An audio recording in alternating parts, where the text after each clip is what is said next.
اللهم صل وسلم وبارك عليه وعلى آله صلى الله عليه.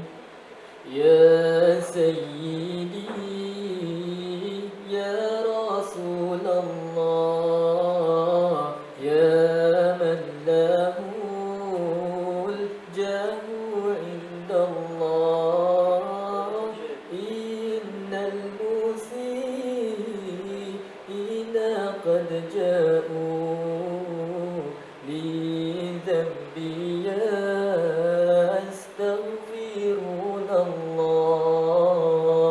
يا سيدي يا رسول الله يا من له جاه عند الله إن المسيئين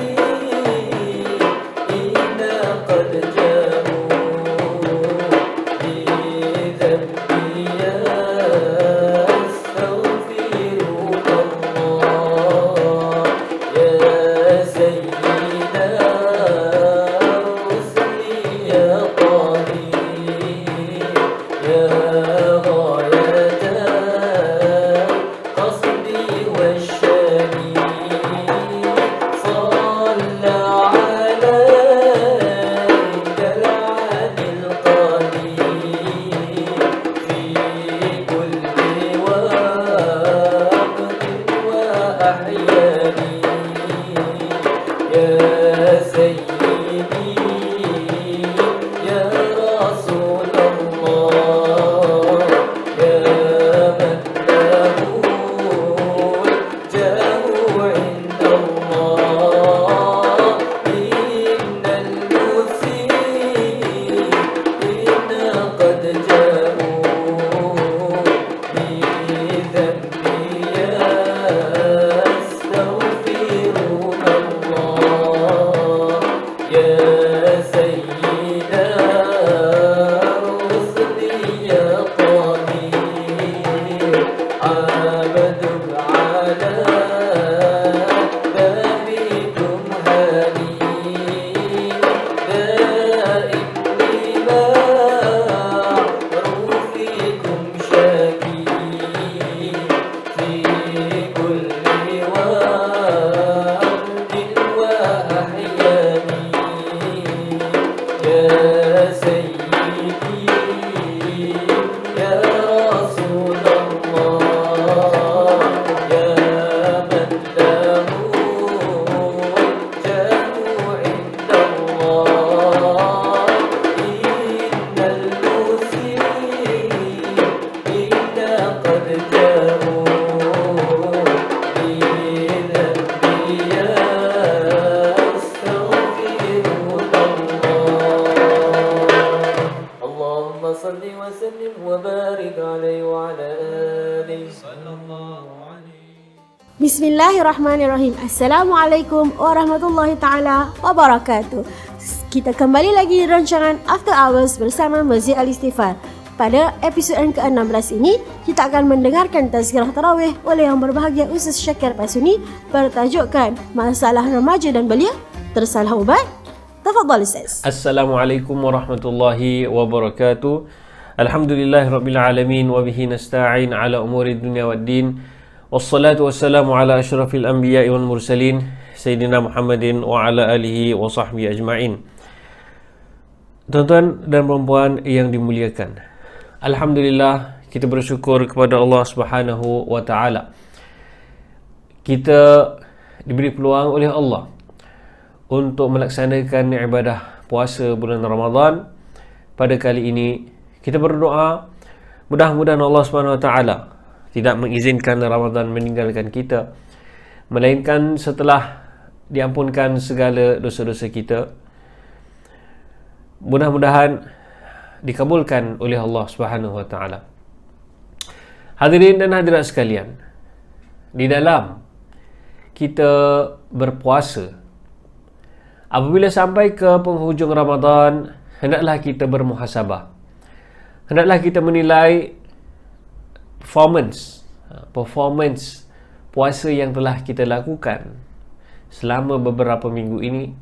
Adakah ia telah mendatangkan hasil? Adakah ia telah mendatangkan manfaat bagi kita? Adakah ia telah berjaya ataupun Ramadan ini sebagai satu madrasah? Adakah ia telah berjaya untuk membentuk kita menjadi orang yang lebih baik? Dalam masa yang sama, kita juga bermuhasabah dibandingkan dengan Ramadan yang telah lalu. Adakah terdapat perbezaan? Adakah terdapat pembaikan kalau dibandingkan dengan Ramadan yang lepas? Maka apabila kita dapati ada juga dosa-dosa kecil yang telah berjaya kita tinggalkan, ataupun begitu juga dosa-dosa besar, maka mudah-mudahan itu menjadi tanda bahawa dosa-dosa kita diampunkan, dihapuskan oleh Allah, dan Ramadan telah berjaya membentukkan kita menjadi orang-orang yang bertakwa kepada Allah Subhanahu wa taala. Tuan-tuan dan puan-puan sekalian, apabila kita menyebutkan tentang kebaikan yang kita harapkan adalah kita menjadi orang-orang yang beriman kepada Allah, beramal dan juga berakhlak mulia. Itulah ciri orang baik, dan ciri orang baik yang kita harapkan mudah-mudahan kita ada pada diri kita, perkara-perkara tersebut. Begitu juga kita menginginkan, lazimnya sebagai ibu dan bapa, kita menginginkan anak-anak kita juga mudah-mudahan sama menjadi orang-orang yang baik, beriman, beramal dan berakhlak mulia. Tetapi kadang-kadang bila kita sebutkan tentang remaja, anak-anak kita, ataupun bila kita sebut remaja, kadang-kadang remaja ini dikaitkan dengan masalah-masalah, dengan gejala-gejala sosial, dengan satu perwatakan yang mungkin tidak taat kepada perintah Allah Subhanahu wa taala, tidak banyak melakukan ketaatan kepada Allah Subhanahu wa taala. Ataupun kita melihat lebih luas lagi, gejala-gejala sosial yang berlaku, masalah-masalah di dalam masyarakat berkaitan dengan remaja, yang muda remaja dan juga yang lewat remaja sebelum menyingkap usia dewasa. Masalah-masalah termasuk masalah kehamilan sebelum nikah, masalah disiplin, masalah melakukan jenayah seperti dadah, mencuri dan sebagainya. Dari mana datangnya masalah ini? Apakah puncanya? Dan bagaimana nak menyelesaikan masalah ini? Apakah obatnya? Kedua-duanya banyak. Kalau kita nak mengatakan tentang puncanya, sama ada daripada pendidikan keluarga, pengaruh daripada keluarga, ataupun akibat daripada tidak ada pendidikan daripada keluarga. Ataupun kalau kita sebut tentang pengaruh, influence daripada luar, ia merangkumi pengaruh daripada teman-teman, pengaruh daripada persekitaran keluarganya, pengaruh daripada apa yang masuk ke dalam mindanya, daripada apa yang dia tonton dan baca di internet, cerita-cerita, wayang, movie dan sebagainya. Kita boleh dapati sebahagian daripada kalangan remaja yang tidak kecil jumlahnya, dan kalau punca daripada mereka terjebak dengan masalah adalah kurang pendidikan keluarga, tidak diberi pendedahan kepada, jangan kata pendidikan agama, ia lebih teruk lagi tidak didedahkan kepada contoh-contoh yang baik, ataupun tidak pernah diajar mana yang baik dan mana yang buruk, ataupun diserahkan kepada anak itu sendiri untuk menilai manakah yang baik dan manakah yang buruk. Dan ada kala puncanya berasal daripada langsung tidak ada orang di dalam keluarganya. Kadang-kadang sebabnya adalah daripada perceraian yang berlaku di kalangan keluarga ataupun kezaliman yang dilakukan oleh ahli keluarganya sendiri. Maka antara obatnya adalah untuk memastikan, tuan-tuan yang masih ada lagi anak-anak, untuk memastikan kita ada satu rangka pentarbiahan dan pendidikan anak-anak. Apakah cukup program-program yang dilaksanakan di luar sana, acara-acara untuk remaja, untuk memikat mereka untuk melakukan perkara-perkara yang baik? Perkara-perkara ini semua adalah merupakan touch and go saja. Dilakukan satu program, kemudian seterusnya, dan mungkin ada kesan yang mereka dapati, dan mungkin juga ada yang lambat untuk mendapat kesannya dan terlalu lambat. Jadi obatnya, tuan-tuan, adalah yang dah tidak dapat diselamatkan ataupun yang dilewat untuk diselamatkan kita serahkan kepada Allah. Jadi obatnya, tuan-tuan, hendaklah kita melihat kepada punca masalah. Yang pertama adalah pendidikan awal di dalam keluarganya. Kita melihat kepada apa yang disebutkan oleh Rasulullah SAW sebagai panduan bagi kita di dalam mendidik keluarga kita, di mana Rasulullah SAW bersabda di dalam hadisnya, kullu mauludin yuladu ala fitrah.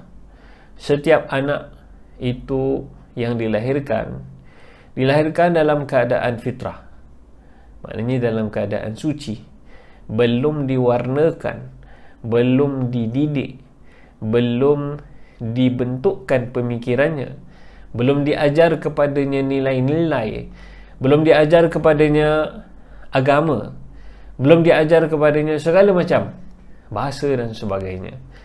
Jadi Rasulullah SAW menekan di sini, fa'abawahu yuhawidanihi au yunassiranihi au yumajjisanihi. Maka kedua orang tuanya, Rasulullah sebut di sini khas fa'abawahi, fa'abawahu.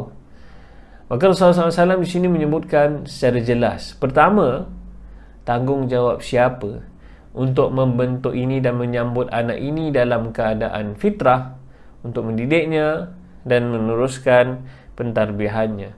Fa'abawahu, tanggungjawab. Maka Rasulullah SAW di sini menyebutkan secara jelas siapa punya tanggungjawab untuk mendidik anak-anak ini. Fa'abawahu, maka kedua orang tuanya, termasuk maknya, termasuk bapaknya, termasuk siapa sahaja yang mendidiknya. Maka Rasulullah SAW di sini menyebutkan secara jelas tanggungjawab siapa. Rasulullah tidak menyebutkan sekolahnya, Rasulullah tidak menyebutkan gurunya, Rasulullah SAW tidak menyebutkan guru tuitionnya, Rasulullah SAW tidak menyebutkan guru disiplinnya, Rasulullah SAW tidak menyebutkan ustaznya, tetapi abawahu, maka hendaklah yang bergelar ibu, yang bergelar bapa, sama ada dengan sengaja ataupun tidak sengaja menjadi bapa, maka tetap menjadi amanah apabila Allah mengurniakan kepada kita dengan zuriat. Fa'abawahu, maknya punya tanggungjawab, bukan maknya sahaja, bapaknya sahaja juga disuruh oleh Rasulullah SAW untuk bertanggungjawab. Rasul menyebutkan dua, Rasul tidak sebut. Di sini kita melihat Rasulullah SAW apabila menyebutkan satu perkara, kata-kata yang dipilih olehnya semua mempunyai makna yang teliti, bukan sekadar sebut sahaja. Kita sebut mak, kenapa kita tidak sebut ibu, kenapa kita tidak sebut mama dan sebagainya. Rasulullah SAW menyebutkan setiap perkataan itu dengan teliti, dengan maknanya yang khusus. Kita lihat di sini Rasulullah dia ada di dalam hadis, Rasulullah sebut tentang ibu, tanggungjawab anak kepada ibu lebih daripada bapa.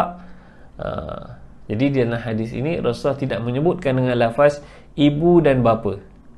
Perhatikan, Rasulullah SAW menyebutkan fa'abawahu, kedua-dua ibu dan juga bapa bertanggungjawab. Dan hasil daripada pendidikan anak, maka itulah yang akan jadi anaknya. Fa'abawahu yuhawidanihi, yang menjadikan anaknya itu Yahudi. Au yunassiranihi, yang menjadikan anaknya itu pegangan dan beragama Nasrani. Dan begitu juga au yumajjisanihi, dan ataupun menjadikan anaknya berfahaman Majusi. Sama ada Yahudi ataupun Nasrani ataupun Majusi, maka ia di sini ditekankan adalah hasil daripada kedua orang tuanya punya kerja. Ataupun dalam masa yang sama, sebaliknya, kalau mak bapaknya tidak buat kerja mendidik anak dan sibuk dengan kerja di luar dan sebagainya, ataupun sibuk dengan hobi, maka anak ini menjadi apa sahaja yang dia terdedah kepadanya. Anaknya campur orang-orang yang bukan beragama, maka lazimnya dia akan dibentuk dan pemahamannya, pemikirannya, amalannya, perbuatannya, percakapannya akan ikut dengan environment yang dia hidup di dalamnya. Contohnya kita lihat orang-orang yang bercampur dengan katanya gangster-gangster lah, ataupun orang-orang yang mungkin jauh daripada agama, cakapnya kasar, maki, hamun, maka dia pun sama juga. Maka kita cakap dia ni budak jahat ke, kita salahkan siapa? Tapi kita jangan salah-salahkan orang lah. Bila kita cakap tentang bagaimana terhasilnya akhlak seseorang, peribadi seseorang adalah hasil daripada apa yang diterdedah kepadanya. Jadi kalau vocabulary-nya dalam ucapannya hari-hari setiap 3 ayat ada 1 kalimah maki, maka itu kalau tidak ditarbiah dan tidak dididik, dan itulah yang diterdedah kepadanya, maka dia adalah produk daripada environment-nya. Jadi itu yang ditekankan oleh Rasulullah SAW. Di sini perlu ada figura ataupun figure yang membentuk anak-anak ini. Maka kalau tidak ada ibu dan bapa, peranan siapa? Peranan ahli keluarganya yang lain. Kita melihat dari satu sudut untuk kita meletakkan tanggungjawab. Kita melihat dari segi ilmu faraid. Ya, kalau seorang bapa meninggal dunia, hartanya ditinggalkan kepada anaknya. Jadi yang ditinggalkan tu bukannya hartanya sahaja, tapi menunjukkan tanggungjawab dan kewajipan itu untuk membimbing anaknya adalah kembali kepada abangnya. Itu pengajaran lah daripada apa yang kita sebutkan ini. Jadi apakah pendidikan dan apakah yang perlu ditekankan di dalam pengajaran? Jadi kadang-kadang kita melihat ada ibu bapa tidak ada plan, tidak ada rancangan, tidak ada matlamat. Maknanya ada yang go with the flow, apa dia nak jadilah. Yang penting dia semayang. Itu ada yang macam itu, ataupun mungkin ada yang mendengar ada macam itulah agaknya. Ada pula ibu bapa yang cukup teliti untuk membentuk anaknya, untuk memastikan dia mendapat education dan career yang bagus. Perancangan Masya Allah ada ibu bapa daripada pemilihan, daripada kindergarten lagi, tuition yang dia hantar, bahasa tambahan, ilmu hisab, matematik, bahasa Inggeris, bahasa Mandarin dan sebagainya. Kindergarten mana yang dimasukkan juga dia ada rancangan, lepas tu nak sambung kat primary school mana. Ada yang lebih dahsyat lagi, sanggup pindah rumah untuk memastikan dia tinggal dekat dengan sekolah yang dia nak anaknya masuk, melakukan kerja-kerja volunteer untuk membantu anaknya mendapat peluang yang lebih besar untuk masuk ke sekolah yang tertentu. Sampai begitu sekali, dan pastinya ada, dan kita pun maklum ada. Kemudian setelah dipilih jalan primary schoolnya, dipilih juga dipersediakan lagi untuk menghadapi peperiksaan pula, peperiksaan penghujung ataupun meninggalkan peringkat rendah primary school, dan juga berbelanja. Tuition ni tak murah tuan-tuan puan-puan, anda lebih maklum. Untuk satu subjek je boleh jadi beribu.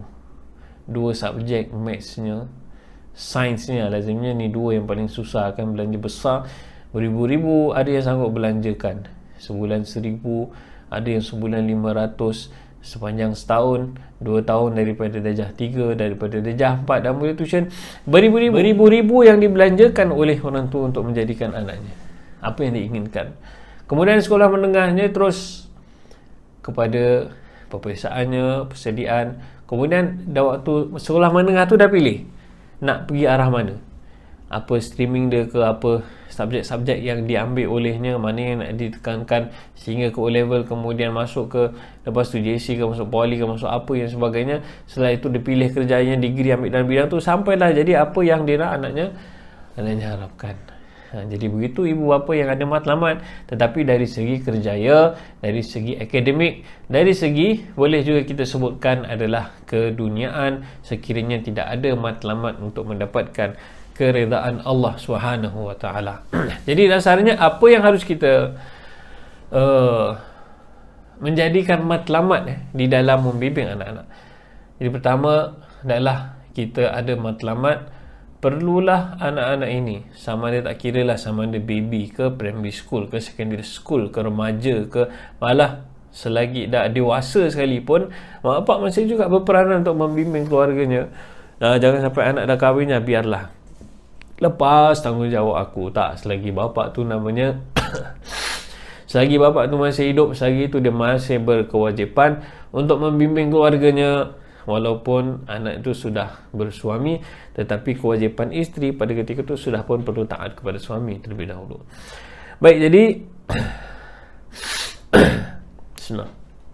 baik, jadi matlamatnya mendidik anak mesti letak anak-anak menjadi anak yang beriman, iman kepada Allah Subhanahu wa taala, pegangan agamanya baik, melaksanakan ketaatan kepada Allah, menjauhkan diri dan mengenali maksiat dan menjauhkan diri daripada maksiat dan perkara yang bawa kepada kemaksiatan, dan mengenali Allah Subhanahu wa taala, mengenali Nabi Muhammad sallallahu alaihi wasallam, dan juga segala yang dituntut untuk kita tahu di dalam agama Islam yang wajib bagi kita dari segi fardu ain dan sebagainya. Baik, seterusnya beriman, beramal, bermatlamat, menjadikan anaknya ini anak yang beramal. Kerana iman sahaja tidak mencukupi, iman itu haruslah dibuktikan dengan amal. Di situlah masuknya taat perintah Allah, jauhi larangan Allah, dan harus berpaksikan keimanan kepada Allah dan juga rukun-rukun iman yang lain. Jadi ini di sinilah peranan ibu bapa untuk mendidik anaknya beramal. Kerana nak mendidik seseorang itu supaya beramal, perlu kepada ta'wid, iaitu perlu kepada untuk membiasakan anak ini. Sebab ada mak bapak antar anaknya pergi sekolah madrasah minggu. Ini kita dengarlah aduan daripada guru-guru di mana mereka dapat aduan daripada waris mak bapak pelajar. Dia kata, "Ustaz, apa ni Ustaz? Saya hantar anak saya pergi madrasah, tiap-tiap minggu saya bayar yuran $30, $40, tapi anak saya masih tak semayang-semayang juga kat rumah." Jadi apakah sebabnya dia tak semayang? Kat sekolah belajar semayang, tapi kat rumah tak semayang. Bila diselidiki, tanya mak bapaknya semayang tak? Mak bapaknya tak semayang. Jadi macam mana kalau mak bapaknya tak semayang? Anak tu nak tengok, anak tu nak contoh. Sebab amal ini adalah diikuti. Jadi amal itu boleh dipelajari, tapi untuk mempraktikkan perlu kepada dilazimkan dan dibiasakan. Dan untuk dibiasakan, siapa lagi yang nak biasakan kalau bukan mereka yang bertanggungjawab untuk mendidiknya seharian dan melihat kepadanya seharian di rumah, sama ada ibu bapa ke, adik-beradik ke, pakcik ke, datuk nenek ke yang tinggal bersama, adalah semua punya tanggungjawab bersama untuk memastikan anak itu beramal, melakukan kebaikan, kewajipan. Yang paling dasar lah, tak payah. Okey, bila kita sebut tentang amal, bukan maknanya kita suruh buat yang susah, suruh tahajud dan sebagainya. Tu kalau boleh, Masya Allah, luar biasa. Tapi maknanya dengan perkara-perkara yang kecil. Amal itu seperti solat 5 waktu, lazimkan. Ingat dah zuhur dah semayang belum, waktu asar dah semayang belum, subuh dah semayang ke belum. Tapi kalau apaknya pun tak semayang, apaknya bangun pukul 7.30, macam mana nak suruh anak ni semayang? Tak nak kata mak abang dah semayang, mak abang dah semayang ke belum? Mak abang mula semayang dah pukul 8. Jadi waktu maghrib dah semayang ke belum? Waktu isyak dah semayang ke belum? Kemudian bila masuk toilet, dia ajar masuk toilet dengan dimulakan dengan kaki kiri, kemudian dengan semua sunah-sunahnya. Kemudian keluar toilet, senanglah keluar toilet, kaki kanan baca doa. Nak makan baca doa. Selepas makan baca doa. Nak tidur baca doa. Pakaian menutup aurat walaupun di rumah, khususnya bagi laki-laki. Jadi perkara ini kalau dibiasakan daripada kecil, kemungkinan besar dia akan diteruskan hinggalah ke tua.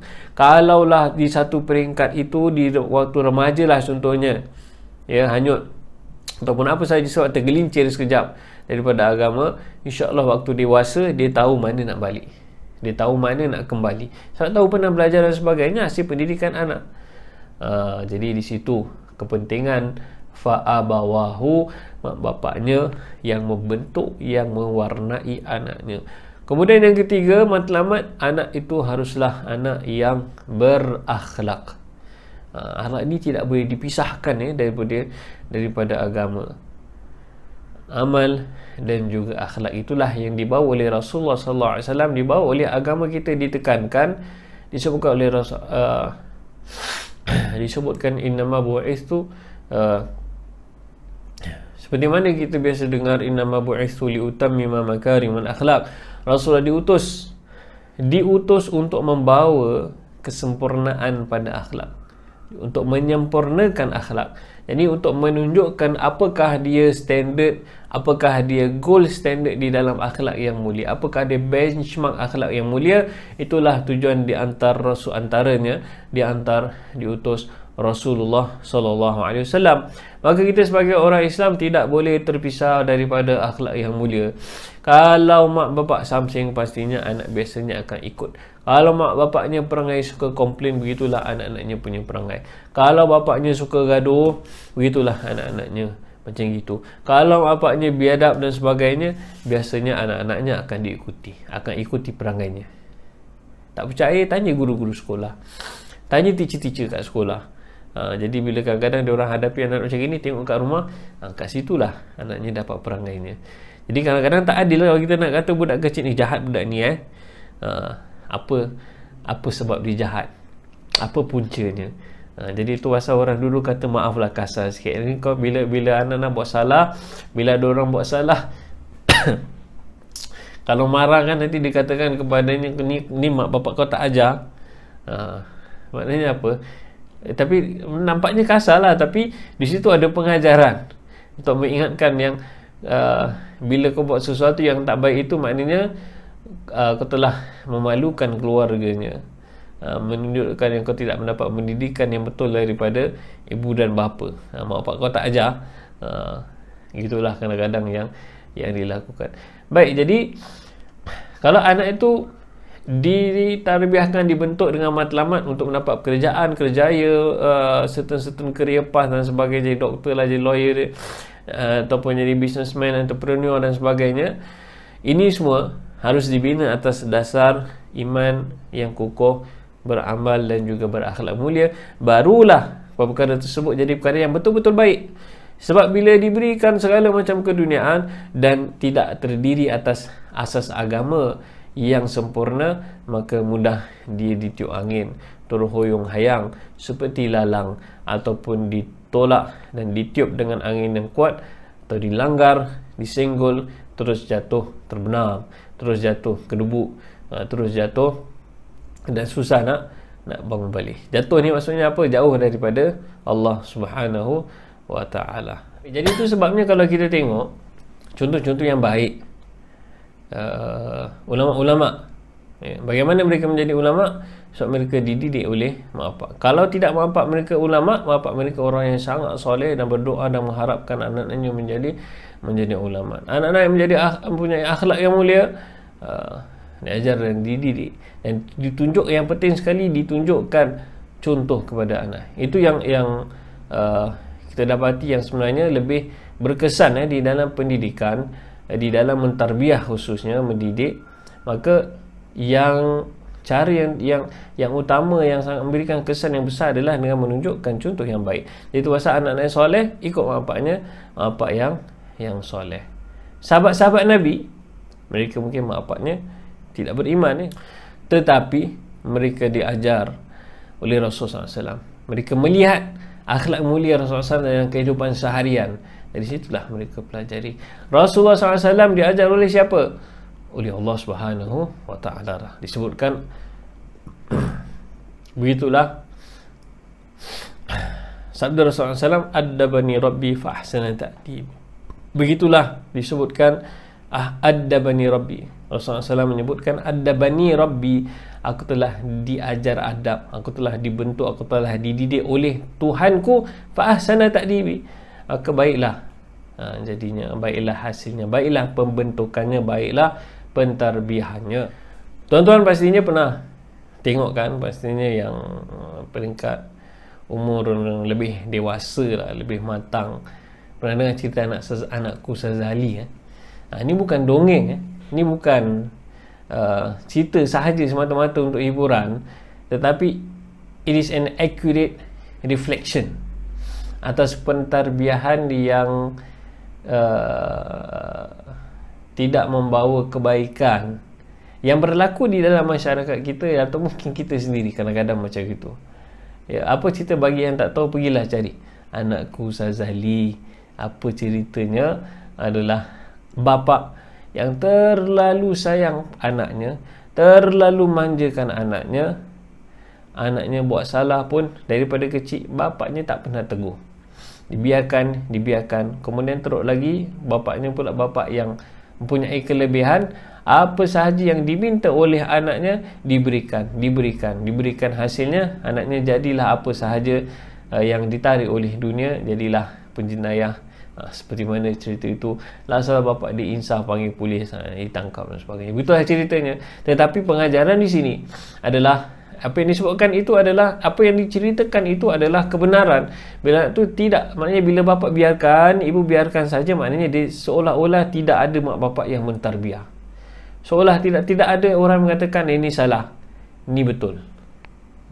Itu yang harus diajar. Antaranya asasnya beriman, beramal, berakhlak dalam masa yang sama. Dalam iman dan amal itu ada betul salah, dan betul salah ini panduannya daripada Allah Subhanahu Wa Taala, panduannya daripada agama. Jadi ini satu perkara yang penting juga. Satu poin yang penting bila kita sebutkan tentang betul baik dan buruk. Baik dan buruk itu bagi kita orang yang beriman datangnya daripada Allah.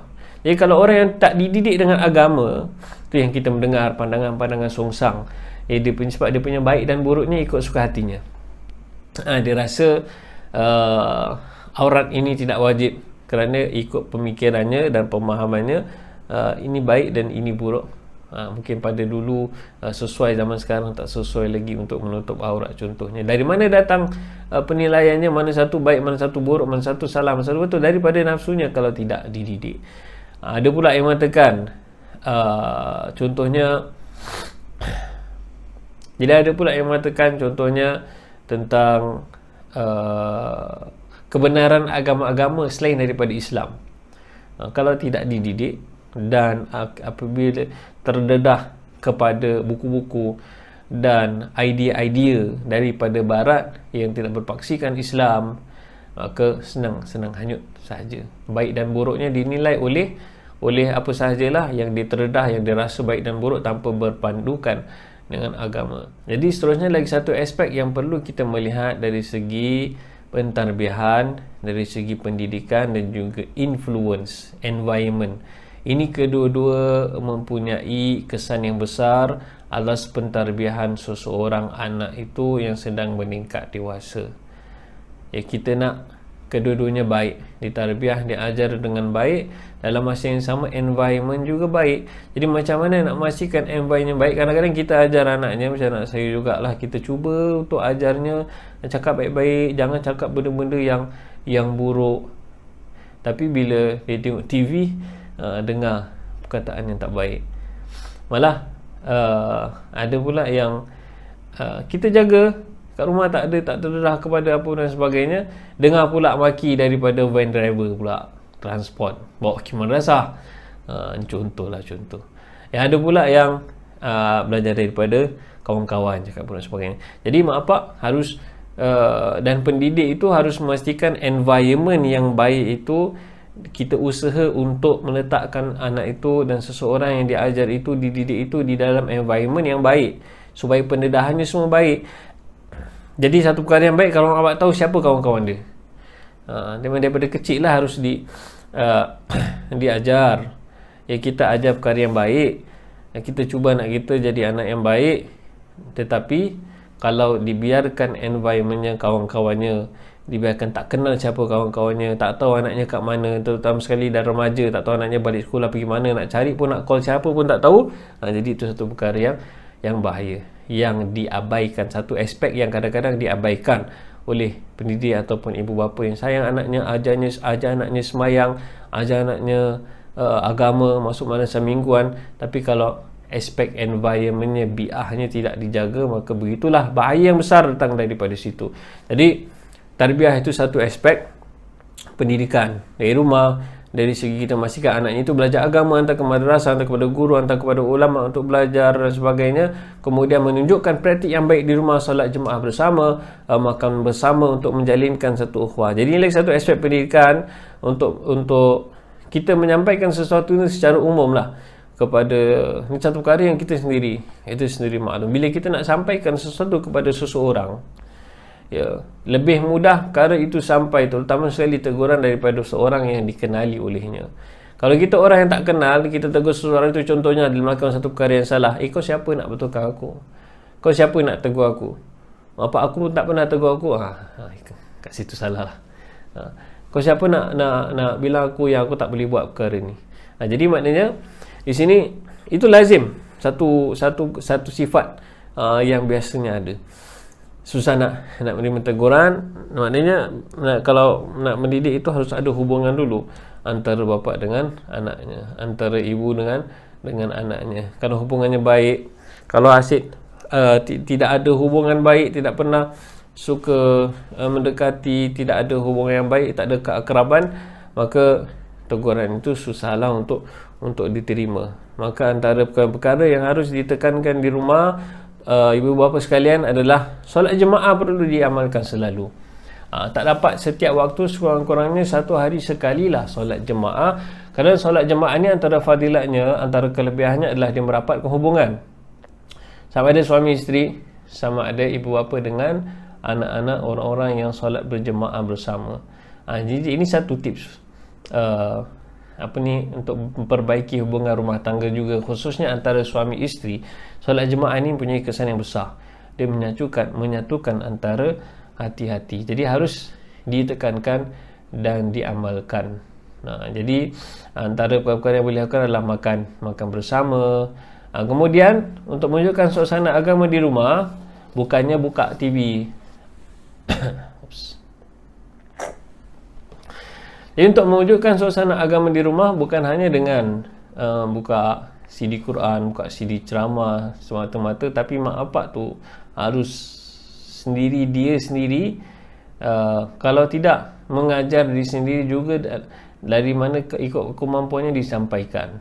Contohnya mengaji bersama, kemudian adakan sesi untuk baca tafsir, adakan sesi baca hadis, baca syarah daripada hadis-hadis, baca nasihat-nasihat, dan harus mendedah kepada environment kelas-kelas yang baik ini. Jadi itu pentinglah bila kita cakap tentang balik kepada awal tadi, kita sebut tentang masalah remaja, masalah sosial. Jadi kembali kepada ungkapan tadi kita sebutkan, mak bapak kau tak ajar. Maknanya pendidikan, tarbiyah yang harus bermula di rumah, itulah pendidikan yang paling berkesan. Tapi harus ditekankan juga, kadang-kadang berlaku mak bapaknya Masya Allah ada yang ulama, ada juga mak bapak yang soleh, tapi anaknya jadi macam anak Nabi Nuh, kan? Tak beriman, mengingkari perintah Allah Subhanahu Wa Taala. Jadi itu ujian daripada Allah Subhanahu Wa Taala berlaku, Allah menguji kita. Jadi dalam masa yang sama kita tarbiyah, kita ingat, kita perlu ingat yang dibentuk ini adalah hati, dan hati ini dimiliki oleh Allah Subhanahu Wa Taala. Jadi jangan lupa doa.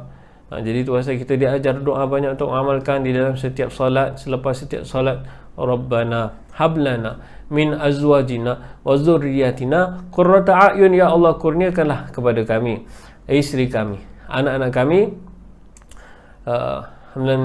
qurrata ayun, jadikanlah mereka penyejuk mata setiap kali kita melihat, rasa tenang, rasa sejuk. Wa ja'alna lil muttaqina imama, jadikanlah kami bagi orang yang bertakwa, kita menjadi imam dan pembimbing, pendidik, imam. Jadi kita jadi ketua kepada orang-orang yang bertakwa. Kemudian juga diajar doa dalam Al-Quran, Rabbi ja'alni muqimis shalah min zuriyati, Allah jadikanlah aku orang yang mendirikan solat dan juga di kalangan zuriatku, begitu juga mendirikan solat. Jadi maknanya di sini bukan solat sahajalah, tapi dari segi segala macam kebaikan dimulakan dengan kita mohon daripada Allah, sabit qulubana ala dinik, ya Allah kekalkanlah hati kita di dalam agama kita, di dalam melakukan ketaatan. Dan kita berdoa mudah-mudahan Allah SWT mengurniakan kepada kita dan anak-anak kita petunjuknya. Ya Allah, peliharalah anak-anak kita daripada zina, peliharalah perkara kita daripada kemaksiatan, peliharalah anak-anak kita daripada segala keburukan dan segala perkara, dan juga orang-orang yang membawa mereka kepada keburukan dan kebinasaan. Kurniakanlah mereka segala macam amalan kebaikan, hati yang taat kepada Allah, hati yang cinta kepada Allah, cinta kepada Rasulullah SAW, cinta kepada ibu bapanya, taat kepada Allah, taat perintah Rasulullah SAW, taat kedua orang tuanya, dan menjadi anak yang dapat dan juga menjadi anak yang soleh. Kerana anak yang soleh itu dia akan membawa ganjaran bagi kita, walaupun setelah kematian kita berterusan, ia membawa kebaikan kepada kita walaupun kita telah berada di dalam kubur. Jadi kita doa, mudah-mudahan Allah SWT kurniakan kepada kita itu macam kebaikan dan ketabahan atas ujian yang ditimpa. Jadi begitulah tuan-tuan, disampaikan sahaja apa yang diketahui. Saya bukanlah bapa misali of the year, tapi inilah sekadar perkara yang kita belajar, dan saya sendiri dan kita sendiri adalah cuba untuk mengamalkan, dan kita serahkan kepada Allah Subhanahu Wa Taala. Mudah-mudahan dikabulkan oleh Allah Subhanahu Wa Taala. Sekian, terima kasih. Aku qouli hadza wa astaghfirullahal azim li wa lakum wa astaghfirullah min qaulin bil amal. Wassallallahu ala sayyidina Muhammadin wa ala alihi wa sahbihi wasallam. Alhamdulillahirabbil alamin. Wassalamualaikum warahmatullahi wabarakatuh. Alhamdulillah, tabarakallah Ustaz. Saya kira tajuk hari ini merupakan perkongsian yang hebat kerana ia dekat dengan diri kita. Apa yang dapat saya simpulkan di sini adalah sekolah utama bagi seorang anak ialah ibu bapanya sendiri. Kita perlu mengubah diri kita supaya menjadi seorang ibu dan ayah yang lebih mengikut ajaran Islam, yang menunjukkan pekerti yang mulia terhadap anak. Barulah anak itu boleh mempelajari daripada akhlak kita sendiri. Kita selalu berdoa supaya dikurniakan anak yang soleh. Titik perubahan perlulah bermula dengan diri sendiri, kerana itulah yang membina keluarga yang sakinah, mawadah dan rahmah. Allahu a'lam bishawab. Baiklah, kita akan kembali selepas ini.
Puasa lah.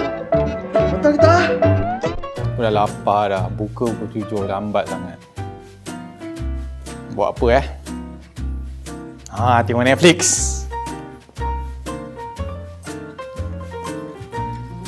Cerita apa ada? Okey. Bismillah.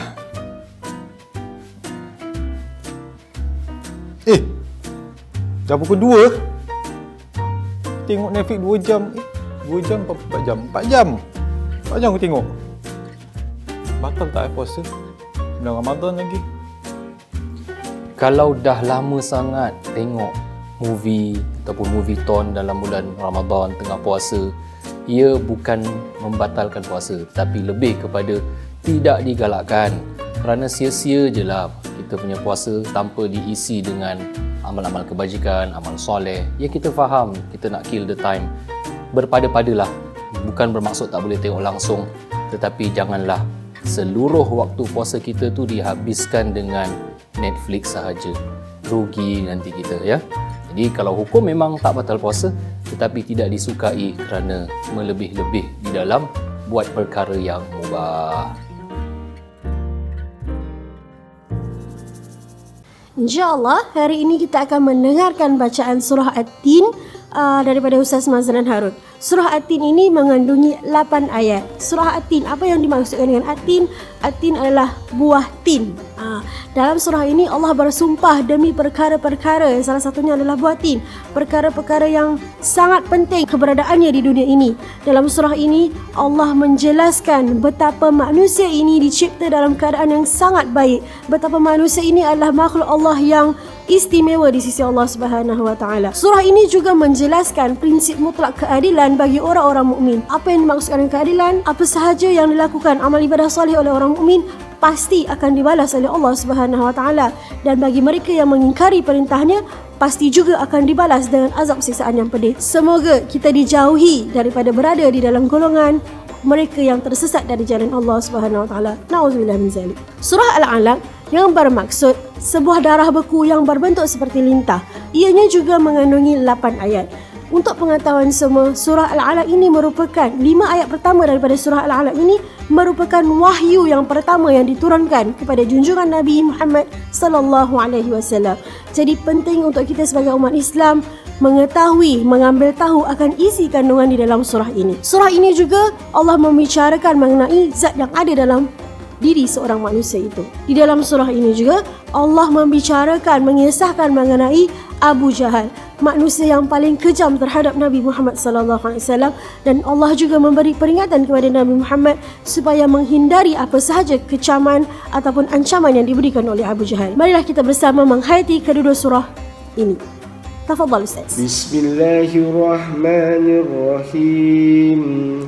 والتين والزيتون وطور سينين وهذا البلد الأمين لقد خلقنا الإنسان في أحسن تقويم ثم رددناه أسفل سافلين إلا الذين آمنوا وعملوا الصالحات فلهم أجر غير ممنون فما يكذبك بعد بالدين أليس الله بأحكم الحاكمين بسم الله الرحمن الرحيم اقرأ باسم ربك الذي خلق خلق الإنسان من علق اقرأ وربك الأكرم الذي علم بالقلم علم الإنسان ما لم يعلم كلا إن الإنسان ليطغى أن رآه استغنى إن إلى ربك الرجعى أرأيت الذي ينهى عبدا إذا صلى أرأيت إن كان على الهدى أو أمر بالتقوى أرأيت إن كذب وتولى ألم يعلم بأن الله يرى كلا لئن لم ينته لنسفعا بالناصية ناصية كاذبة خاطئة فليدع ناديه سندع الزبانية كلا لا تطعه واسجد واقترب